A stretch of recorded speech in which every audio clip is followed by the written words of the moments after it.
नमस्कार दोस्तों। देखिए मित्रों, आज हम माध्यमिक शिक्षा बोर्ड की जो 7th क्लास की पुस्तक है उसमें पॉलिटी का नेक्स्ट चैप्टर है लोकतंत्र और समानता। तो आपके बेसिक चीजों को समझने के लिए बहुत महत्वपूर्ण है, बहुत अच्छे से सुनिएगा। इसके साथ ही एक और क्वेश्चन का जवाब देना है।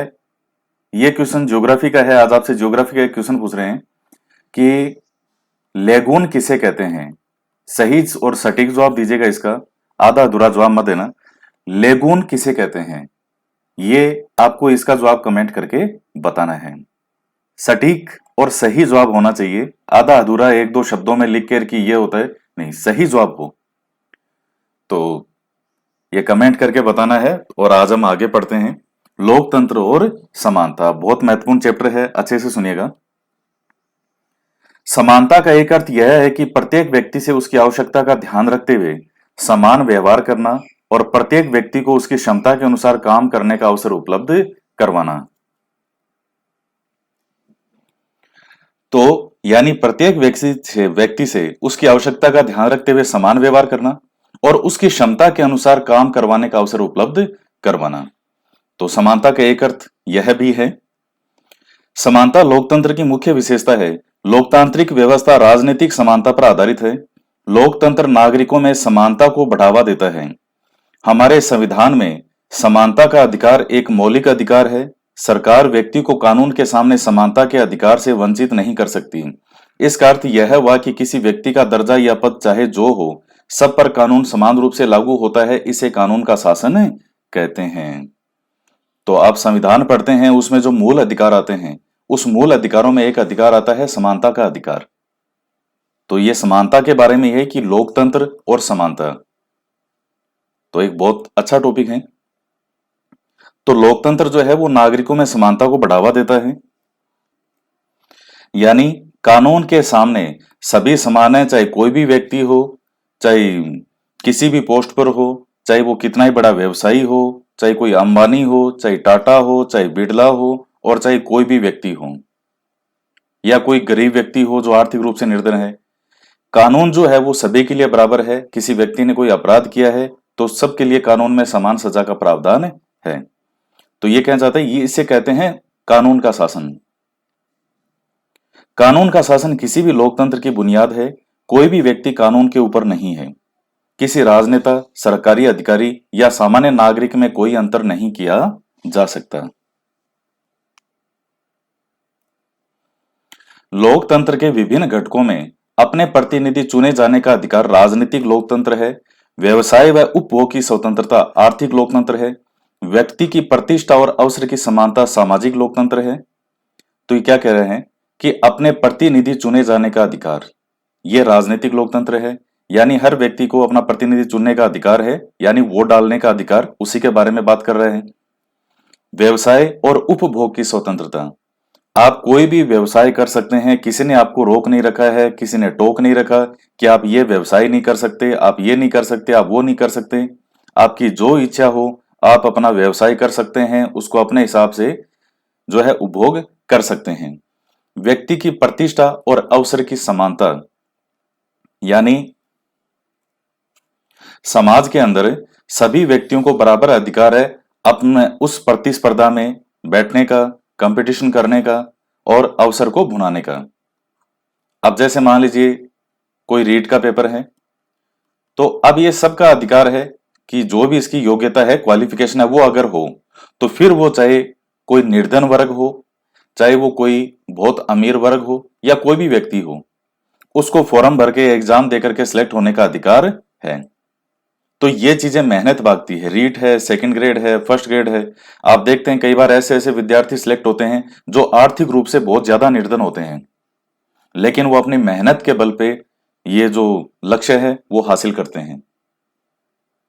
तो ये चीजें तो सभी को बराबर अवसर मिलता है। समाज में समानता स्थापित करने के लिए केवल राजनीतिक क्षेत्र में ही नहीं अपितु आर्थिक और सामाजिक क्षेत्र में भी लोकतंत्र आना चाहिए। किसी एक क्षेत्र में लोकतंत्र का अभाव दूसरे क्षेत्र में लोकतंत्र को नहीं पनपने देता। भारतीय संस्कृति की अवधारणा यह भी है कि समानता के साथ साथ मनुष्यों में परस्पर एकता और अपनापन भी होना चाहिए। अब है समानता और भारतीय संविधान। भारतीय संविधान सरकार को सामाजिक, आर्थिक और राजनीतिक लोकतंत्र की स्थापना का निर्देश देता है। भारतीय संविधान ने समानता के अधिकार को इस प्रकार स्पष्ट किया है।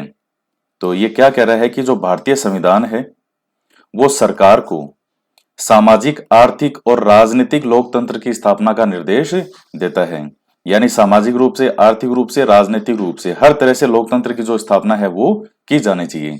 आपको कोई भी अपना व्यवसाय करने का अधिकार है, समाज के अंदर आपको समान अवसर मिलेगा, राजनीतिक लोकतंत्र आपको अपना प्रतिनिधि चुनने का अधिकार है। तो क्या है समानता के अधिकार में? तो सरकार किसी से भी उसके धर्म, जाति, समुदाय, लिंग और जन्म स्थान के आधार पर भेदभाव नहीं कर सकती। यानी कोई किस धर्म का व्यक्ति है, कोई जैसे मान लीजिए हिंदू, मुस्लिम, सिख, ईसाई, जैन, बौद्ध, चाहे किसी भी धर्म का व्यक्ति हो, कोई भी जाति हो, किसी भी समुदाय का हो, स्त्री या पुरुष, उसके आधार पर और जन्म स्थान के आधार पर कोई भी भेदभाव सरकार नहीं कर सकती। दुकान, सिनेमाघर और होटल जैसे सार्वजनिक स्थल में किसी के प्रवेश को नहीं रोका जा सकता। अब आप कभी मान लीजिए सिनेमा देखने गए, कोई मूवी देखने गए, तो क्या वहां हॉल वाला जो भी टिकट काटता है वो आपसे पूछेगा कि आपका धर्म क्या है या किस जाति के हो? नहीं। होटल में जब खाना खाने जाते हो, क्या होटल वाला आपसे पूछेगा कि भैया आप किस धर्म के हो? इस धर्म के हो तो खिलाऊं, इस धर्म के हो तो नहीं खिलाऊं? नहीं। तो ये चीजें हैं, तो किसी को इस तरह से प्रवेश से नहीं रोका जा सकता।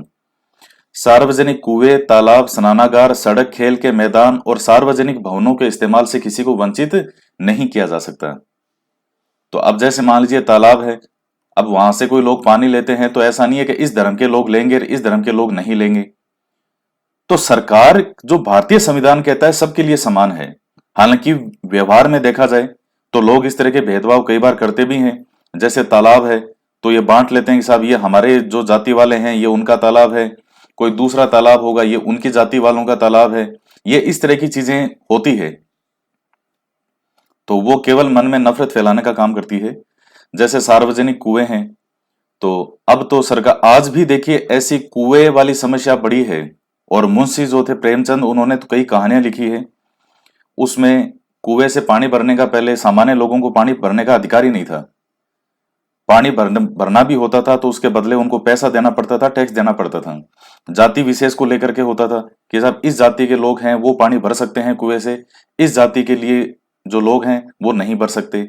ये ऊंची जात, छोटी जात, बड़ी जात, ये इस तरह की जो चीजें हैं ये बहुत होती थी, पहले ज्यादा होती थी।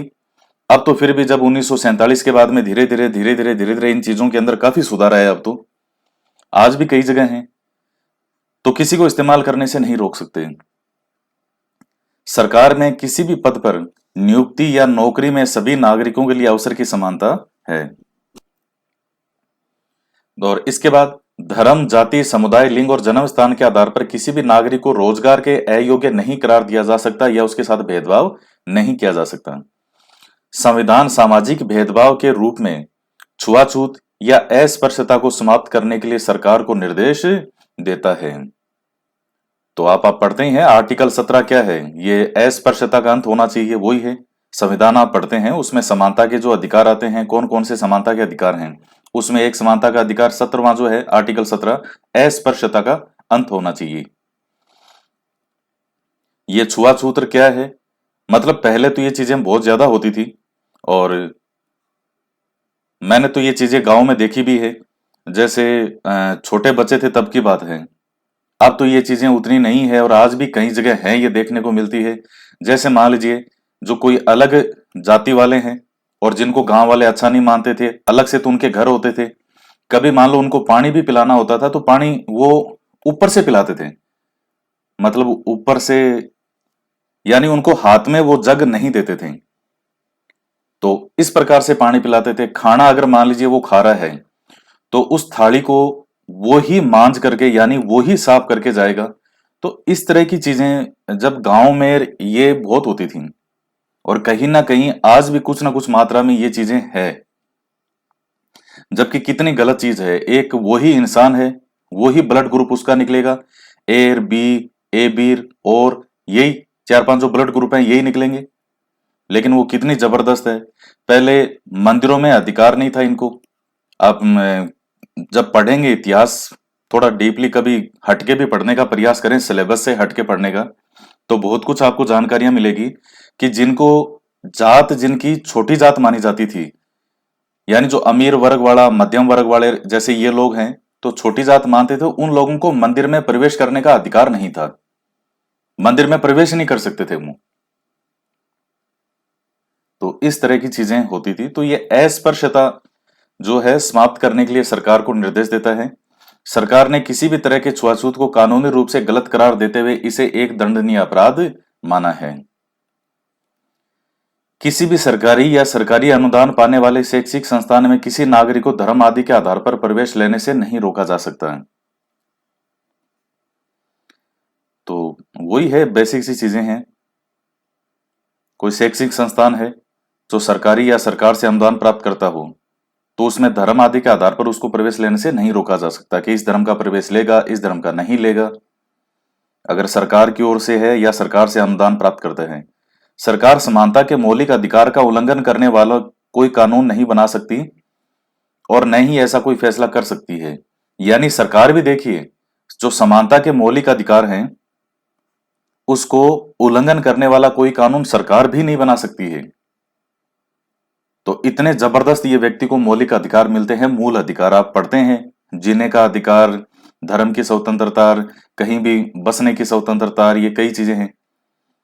कोई नागरिक या संस्था, फिर स्वयं सरकार भी यदि व्यक्ति के इस अधिकार का उल्लंघन करती है तो वह व्यक्ति अदालत के जरिए उसे रोक सकता है। तो देखिए कितना जबरदस्त अधिकार है।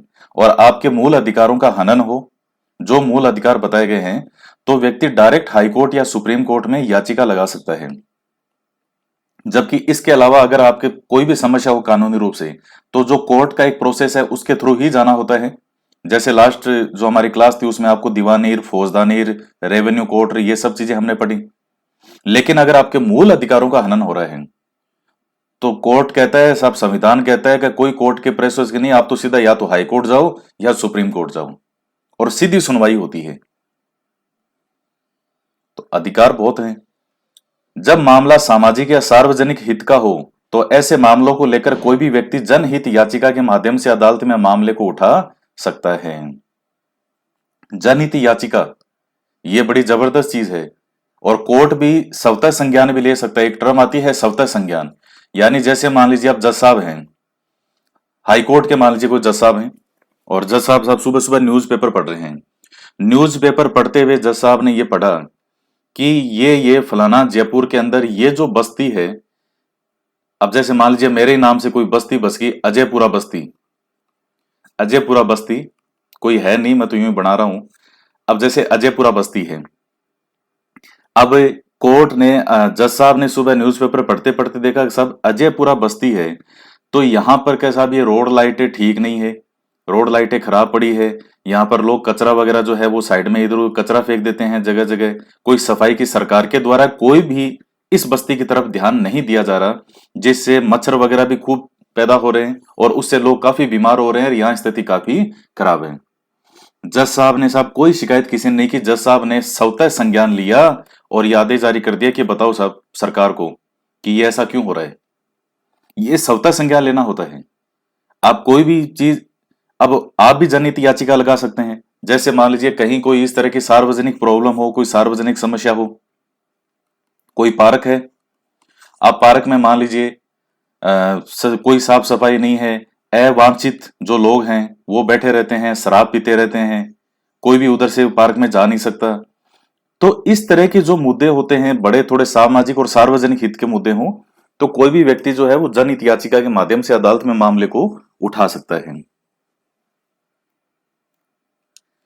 इसके बाद में है मताधिकार की समानता। भारत जैसे लोकतंत्रीय देश में सभी वयस्कों अर्थात 18 वर्ष की आयु पूरी कर चुके नागरिकों को मत देने का अर्थात सरकार चुनने का अधिकार है। चाहे उनका धर्म कोई भी हो, शिक्षा का स्तर या जाति कुछ भी हो, वे गरीब हो या अमीर हो, चाहे स्त्री हो या पुरुष हो, हर एक को मत देने का अधिकार है और सबके मत की कीमत समान होती है। इसे सार्वभौमिक वयस्क मताधिकार कहा जाता है और यह लोकतंत्र का आवश्यक पहलू है। तो अब देखिए, जो वोट देने का सबको अधिकार है, एक प्रधानमंत्री के पास में जो वोट देने की पावर है, वो आप सबसे गरीब व्यक्ति जिसको कह सकते हो उस व्यक्ति को वही समान रूप से अधिकार है, दोनों के वोट की वैल्यू एक बराबर है। इसीलिए आपने देखा होगा जो नेता वगैरह होते हैं वो पूरी जिंदगी में चाहे कहीं किसी एरिया में नहीं जाएं, लेकिन जिस समय उनको वोट चाहिए उस समय वो ऐसे ऐसे एरिया में जाएंगे जहां गंदगी भी पड़ी होगी, वहां नाक बंद करके भी चले जाएंगे वो, और मुस्कुराहट रखेंगे चेहरे पे। बड़े बुजुर्ग जो होंगे जिनको वो आसपास भी नहीं फटकने देंगे, बाद में खुद उनके पांव छुएंगे, आशीर्वाद लेंगे, बच्चों को गोद में खिलाएंगे। ये सब चीजें क्यों करते हैं? क्योंकि उनको पता है कि इनके वोट की वैल्यू बिल्कुल बराबर है। तो इसलिए व्यक्ति जो है उस टाइम कुछ चीजें आप ये बांटते हैं, आप भी जानते हैं कि किस तरीके से वोट जो है लिए जाते हैं। जो ये कंबल वगैरह हैं वो डोनेट कर देंगे, खाने के पैकेट डोनेट कर देंगे, शराब की बोतलें डोनेट कर देंगे, ये चीजें चलती है। उसके बाद में हो जाता है कि अच्छा ठीक है, इतने वोट 5,000 वोट हमारे इधर के हो गए, ये 10,000 वोट इधर के हो गए, इधर वालों को कैसे खरीदें, ये हो गए।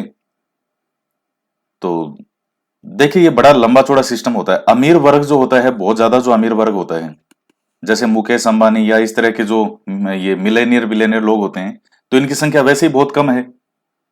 तो ये वोट ना भी दें तो भी कोई फर्क नहीं पड़ेगा, और ये ना ही पैसे से कि अट्रैक्ट हो जाए, ना ही वो लोग हैं। भाई जिसके पास ऑलरेडी मर्सिडीज हो, आप उसको मारुति कार का लालच दे के नहीं खरीद सकते। तो ये वैसे ही कट हो जाता है कि ये ना भी दे तो भी कोई फर्क नहीं पड़ेगा। अब आता है मध्यम वर्ग, एक होता है गरीब वर्ग। इनका सबसे बड़ा टारगेट होता है गरीब वर्ग। इसको तो वो शराब की बोतलें और खाने पीने के पैकेट, ये इस तरह की जो चीजें कर करा के और ये वोट ले लेते हैं। मध्यम वर्ग ये जो है इनको सहानुभूति के आधार पर इस तरह से बड़ा लंबा चौड़ा सिस्टम होता है। तो बस टारगेट होता है कि कैसे भी करके चुनाव जीतना है। पंथ निरपेक्ष और समानता, इसलिए आप एक बात हमेशा देख लेना कि क्या हमेशा ईमानदार व्यक्ति ही जीतता है?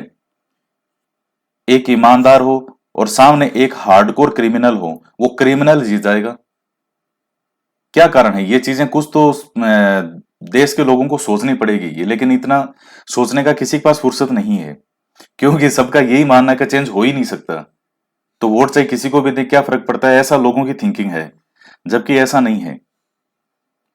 ईमानदार कैंडिडेट देखें, अपने धर्म जाति स्वार्थ से ऊपर, शराब की बोतलों से ऊपर उठ करके अगर कोई इंसान सोचे तो बहुत कुछ है, लेकिन वो आवश्यकता ही जिसकी इतनी है कि मुझे तो सुबह शाम बस शराब की एक बोतल मिल जाए बहुत है, वही जीवन है उसके लिए, वही स्वर्ग है, वही जीवन है, तो फिर क्या उसमें देश तो बहुत दूर की बात है। पंथ निरपेक्षता और समानता, भारत में कोई भी धर्म या पंथ राजकीय धर्म या पंथ के रूप में मान्य नहीं है, क्योंकि भारत एक पंथ निरपेक्ष देश है। यहां व्यक्ति अपने मत के अनुसार जीवन व्यापन करते हैं, प्रत्येक को अपने धर्म या पंथ के पालन की स्वतंत्रता है। देखिए मित्रों, पहले धर्मनिरपेक्ष वर्ड था, आप जो भारतीय संविधान की वो पढ़ते हैं प्रस्तावना प्रियम्बल, और पंथ निरपेक्ष शब्द जो है बाद में जोड़ा गया। पंथ, पंथ का मतलब होता है एक रास्ता। धर्म निरपेक्ष, धर्म जो है वो स्पेशली कहीं ना कहीं मन यूं देखने में लगता था कि शायद किसी ना किसी रिलीजन को टारगेट कर सकता है। थोड़ा सा इस चीज को रखते हुए धर्म से भी एक ब्रॉड रास्ता, एक बड़ा चीज इन्होंने चुना, और वो वर्ड था पंथ। कोई भी पंथ साहब आपको चुनने का अधिकार है, कोई भी रास्ता आप चुन सकते हो, कोई बाध्य नहीं है। अब जैसे मान लीजिए कोई हिंदू है तो वो मुस्लिम धर्म अपना सकता है, कोई मुस्लिम है वो हिंदू अपना सकता है, हिंदू है वो सिख अपना सकता है, जैन अपना सकता है, बौद्ध अपना सकता है, कोई ईसाई है वो मुस्लिम अपना सकता है, ईसाई हिंदू अपना सकता है। तो कोई भी धर्म जो है वो अपनाने की स्वतंत्रता है आपको, कोई रोक टोक नहीं है, कोई किसी पे कुछ नहीं, आप इतनी स्वतंत्रता दी कि साहब आप कोई भी अपनाओ। तो ये इस तरह की चीजें जो है ये है। प्रत्येक को अपने धर्म या पंथ के पालन की स्वतंत्रता है। सरकार सभी धर्मों या पंथों को बराबर का सम्मान देती है, परंतु भाषाई और धार्मिक अल्पसंख्यक वर्गों को अपनी संस्कृति और विशेषताओं को बनाए रखने का अधिकार दिया गया है। वे अपनी भाषा, लिपि और संस्कृति के संरक्षण के लिए अपने शैक्षिक संस्थान स्थापित कर सकते हैं। तो ये अल्पसंख्यकों वाला, ये जो आप जब वो संविधान पढ़ते हैं उसमें जो समानता के अधिकार वगैरह हैं, जो स्वतंत्रता के अधिकार वगैरह हैं, तो उसमें यह है कि सबको अपने पंथ को बनाए रखने की स्वतंत्रता है। अल्पसंख्यक वर्ग जो आते हैं उनको अपनी जो है अलग से शैक्षिक संस्थान बनाने की स्वतंत्रता है। तो इस तरह की चीजें हैं। उसके बाद आता है नीति निर्देशक तत्व और समानता। संविधान सरकार को निर्देशित करता है कि वह आर्थिक न्याय और अवसर की समानता स्थापित करने के लिए कार्य करे। सरकार आर्थिक असमानता को कम करने का प्रयास करे। वह व्यक्तियों और समूहों के बीच प्रतिष्ठा, सुविधाओं और अवसरों की असमानता समाप्त करने का प्रयास करे। इस उद्देश्य को प्राप्त करने के लिए कानूनी प्रावधानों के साथ साथ ही सरकार अनेक योजनाएं और कार्यक्रम चला रही है। देखिए, नीति निर्देशक तत्व क्या है? नीति निर्देशक यानी भारतीय संविधान जो है, हमारे संविधान ने सरकारों को कुछ निर्देशित करने वाली चीजें बताई है कि आपको इस आधार पर काम करना चाहिए। आप एक प्रकार से गाइडलाइन कह सकते हो इनको, गाइडलाइन। नीति निर्देशक तत्व जो होते हैं, आप उसके लिए कोर्ट में नहीं जा सकते। आप नीति निर्देशक तत्वों की पालना के लिए व्यक्ति जो है वो कोर्ट में नहीं जा सकता कि देखो इसमें संविधान ने ये लिखा है और सरकार ने, राज्य सरकार ने ये नहीं किया। आप नहीं कर सकते। क्यों? वो उनके लिए गाइडलाइन है। तो जैसे आर्थिक न्याय, सभी के समानता का, ये सबको रोजगार के अवसर उपलब्ध होना चाहिए, निःशुल्क जो है कानूनी विधिक सहायता होनी चाहिए, इसके अलावा पेड़ पौधों का संरक्षण करना चाहिए, पेड़ पौधे ज्यादा से ज्यादा सरकारों को लगाने चाहिए। ये इस तरह की चीजें गाइडलाइन है। ये ग्राम पंचायतें, ये गाइडलाइन बताई गई है कि सरकार इनके अनुसार काम करें। जैसे मान लीजिए मैं कभी कोई गाइडलाइन आपके सामने बताता रहता हूं कि आपको किस तरह से पढ़ना चाहिए, कैसे पढ़ना चाहिए, तो वो एक गाइडलाइन है। वो आप फॉलो करें तो करें, नहीं करें तो मत करें। तो उसी प्रकार से भारतीय संविधान ने सरकारों के लिए कुछ गाइडलाइन बनाई है। वो आते हैं नीति निर्देशक तत्व में। सरकारों के सामने रख दिया कि साहब आप इन इन चीजों को ध्यान में रखो और इसके अनुसार अपनी पॉलिसी बनाओ, नीतियां बनाओ, खुली छूट है आपको, लेकिन इन चीजों को ध्यान में रखना। किसी के साथ अन्याय नहीं हो, समानता का अधिकार मिले, आर्थिक न्याय की समानता हो, सबको रोजगार के अवसर मिले, इस तरह की पॉलिसी बनाओ। सबको जो ये कौन सी सेवा मिले? स्वास्थ्य सेवा मिले। कोई गरीब है तो ऐसा नहीं है कि वो स्वास्थ्य, उसको सही कोई समस्या है तो वो नहीं दिखा पाए क्योंकि वो गरीब है। तो आप इस तरह से पॉलिसी बनाओ कि उनको जो दवाइयां हैं वो फ्री मिले, फ्री उनका इलाज हो। तो ये होते हैं नीति निर्देशक तत्व। अब आता है आरक्षण और समानता। अवसर की समानता सुनिश्चित करने के लिए कुछ लोगों को विशेष अवसर देना जरूरी होता है। आरक्षण के पीछे उद्देश्य यह है कि समाज के वंचित और पिछड़े वर्गों के विकास के विशेष अवसर देकर उनके सामाजिक, आर्थिक और राजनीतिक विकास के द्वारा उन्हें समाज की मुख्य धारा में बराबरी की स्थिति में लाना।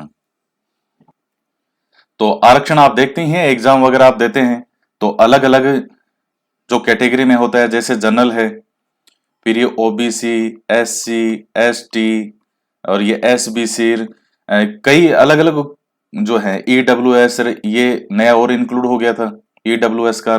तो इस प्रकार से फिर इसमें भी अलग अलग, जैसे जनरल के अंदर भी बॉयज और जो मेल फीमेल है उनका अलग अलग होता है, अलग अलग इसमें भी अलग अलग होता है। हर कैटेगरी का 4-5 तरह की अलग अलग कैटेगरी होती है सब में।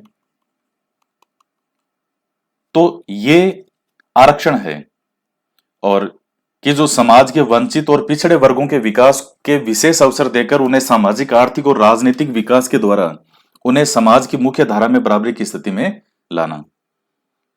सरकार अपनी विभिन्न योजनाओं में महिला, वंचित वर्ग, गरीब और अन्यथा सक्षम लोगों, विशेष योग्य जनों को प्राथमिकता देती है। जैसे जो मतलब अपंगता की स्थिति हो या जो इस तरह से शारीरिक रूप से समस्या हो। महिलाओं को आप देखते हैं आरक्षण इसमें है ही, इतना परसेंट कोटा है वो महिलाओं के लिए रहेगा। वंचित वर्ग जो हैं, गरीब वर्ग हैं। संसद और विधानसभा में कुछ पद अनुसूचित जाति और जनजाति वर्ग के लिए आरक्षित किए गए हैं। स्थानीय निकायों में तो महिलाओं और अन्य पिछड़ा वर्ग के लिए भी पद आरक्षित किए गए हैं। तो आप देखते हैं, जैसे मान लीजिए ये सरपंच वगैरह की पोस्ट आती है, सरपंच के जब चुनाव होते हैं तो इसमें कई बार महिलाओं की सीट निकलती है, और महिलाओं के अंदर भी ये होता है कि साहब सिर्फ इस बार एससी की महिला की सीट है, यानी कोई भी महिला उम्मीदवार खड़ी हो सकती है जो कि एससी कैटेगरी की हो। कई बार ओबीसी वर्ग की आती है, सिर्फ महिला खड़ी हो सकती है। तो इस तरह से देख करके, हालांकि व्यवहार के अंदर देखा जाता है कि चूंकि उनको उसका अनुभव है नहीं, तो एक बड़ा फेमस वर्ड आप कई बार सुनते हैं, सरपंच पति। मतलब सरपंच पति यह है कि वो जो महिला सरपंच होती है और सारा काम धाम देखने का काम वो कौन करता है? उनके पति करते हैं। लेकिन सरकार की ओर से यह है कि हाँ, महिलाएं भी आगे आए, वो चुनाव जीतें। और देखिए, क्षमता सब में है। महिलाएं तो कहां कहां तक नहीं पहुंच चुकी है, देश का नेतृत्व करती है, अब राज्य की सीएम भी बनती है, देश की पीएम भी बनती है। तो वो चीज है कि किसी की प्रतिभा को बाहर निकालने का मौका दिया जाता है या नहीं दिया जाता, वो उस चीज पर डिपेंड करता है।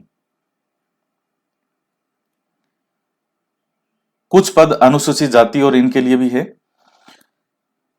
इसी प्रकार सरकारी नौकरियों में भी इन सभी वर्गों के लिए पद आरक्षित हैं। लोक कल्याण के लिए तथा समानता स्थापित करने के लिए आवश्यकता इस बात की है कि ये लाभ अति जरूरतमंद व्यक्तियों तक आवश्यक पहुंचे।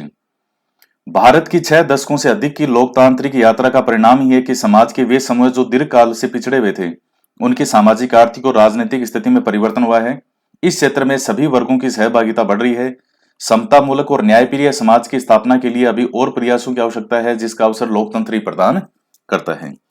तो ये कुछ बेसिक सी चीजें हैं। अब इसके बाद में जैसे आप मान लीजिए संविधान वगैरह या वो चीजें पढ़ेंगे, तो आपको पढ़ के बड़ा अच्छा लगेगा। ये समझ को विकसित करने का काम करती है ये किताबें। एक बार आप इन सभी किताबों को पढ़ लें, उसके बाद चाहिए आपकी जो इच्छा हो वो किताबें आप पढ़ें। और इन किताबों को पढ़ने का यही तरीका है जो मैं तरीका आपको बता रहा हूं, जिस तरीके से मैं पढ़ा रहा हूं, यही इनका सबसे बेस्ट तरीका होता है, लाइन टू लाइन पढ़ना। इसमें कुछ भी नहीं छूटता है कि साहब कोई पॉइंट रह गया ना, सब कुछ आपके सामने, सारी किताबें की किताबें बांस थी पूरी, तो सब कुछ ही आ गया इसमें, कुछ भी नहीं छूटा। अब इसे आगे ही पढ़ना है, वापस पीछे जाने की जरूरत नहीं पड़ेगी आपको। शब्दावली: जनहित याचिका, न्यायालय में जनता की भलाई से जुड़े हुए विषय का प्रार्थना पत्र, यह जनहित याचिका है।